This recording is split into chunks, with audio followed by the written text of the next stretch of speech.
Imamo informaciju da je Vrtnik na drugom mestu u čitavoj Srbiji, to nikad nije bilo, dakle, Vrnjačka banja prva, Vrtnik je drugi, Skoko banja pretekla je Vrtnik, dakle, ja očekujem da se takav trend nastavi do kraja godine i da se Banja Vrtnik zadrži na drugom mestu.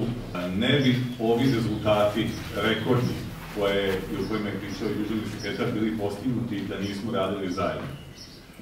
Jedan od najboljih primera je Fruška Gora, opština Irig, gde su zajedno i opština i turistička organizacija i ministarstvo i pokrajinski sekretarijat i vlada Vojvodine zajedno radili na tome da podignemo turizam koga je bilo i pre pandemije, koga je bilo i pre 2019. godine koja se računa kao rekordna, da bi sada imali rezultate koji su duplo veći nego 2019. godine, da bi imali porast od 8% u odnosu na prošlu godinu i da bi pojačali, unapredili svest o tome da je ruralni turizam pokretač privrede u malim ruralnim mestima.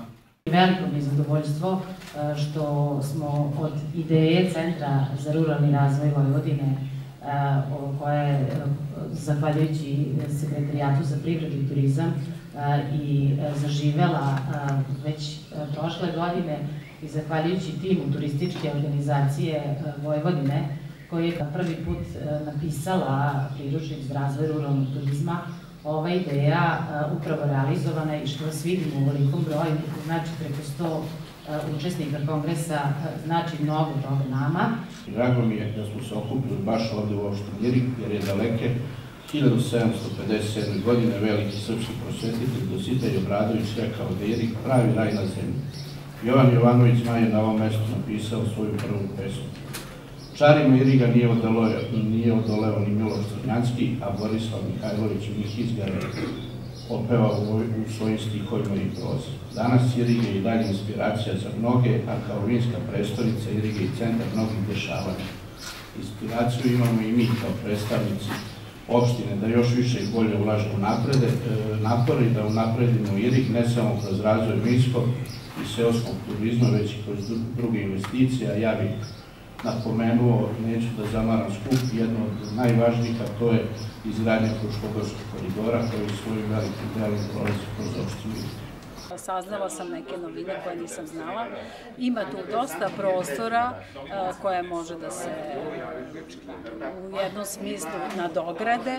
Međutim, osnovna poenta je u tome da smo dobili nova saznanja, neke smernice koje trebamo da prikažemo, da predstavimo i kojima trebamo da idemo.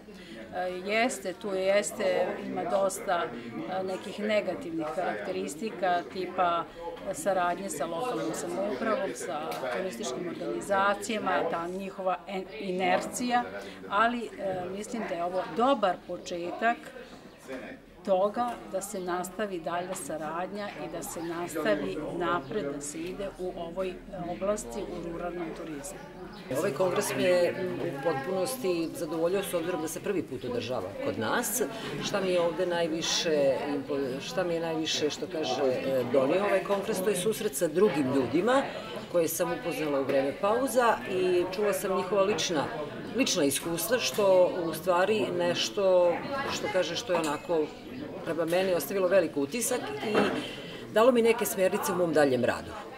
Teme su adekvatne, pokrivene je zaista širok dijapazon tema vezanih za ruralni turizam. Naš nastup našeg udruženja i moj lični ovde je bio upravo u cilju promocije geoturizma, koji se na ruralni turizam negde naslanja svojom desnom stranom, da tako kažem, i u stvari pruža perspektive ruralnom turizmu za razvoj, za proširenje sadržaja i za čak negde spajanje stručnih sadržaja na ruralnim terenima sa uklapanjem tradicionalnih, smeštaja, jela, domaćinstva, znači jedan most između struke, tradicije, običnog čoveka i stručnjaka iz svoje oblasti, koje u turističkom smislu daje jednu novu dimenziju i možda čak najavu nekih budućih trendova koji će se dešavati. Da, geoturizam je sigurno budućnost turizma. Kao što smo ovde imali prilike da čujemo za self-wellness, šumski wellness, sve ono što se dešava u prirodi.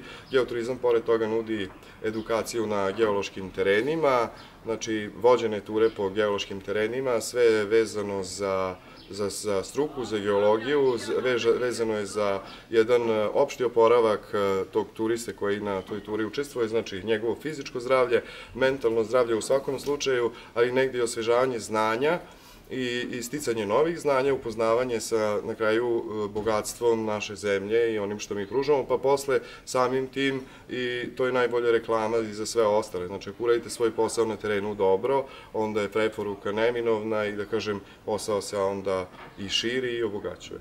Nalazimo se u Fruškogorskoj lugarnici u Maloj Remeti jer je završen kongres ruralnog turizma, prvi, ali svakako ne i poslednji, na osnovu velike zainteresovanosti, posete i interaktivne komunikacije sa učesnicima kongresa koji su organizovali Turistička organizacija Vojvodine sa Centrom za ruralni razvoj.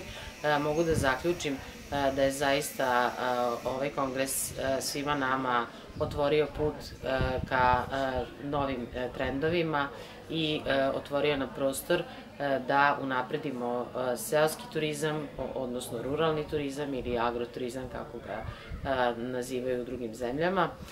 I zaista mi je drago da se prijavilo preko 110 učesnika ovog kongresa, a nadam se da će i u budućnosti nastaviti da živi ovaj vid turizma.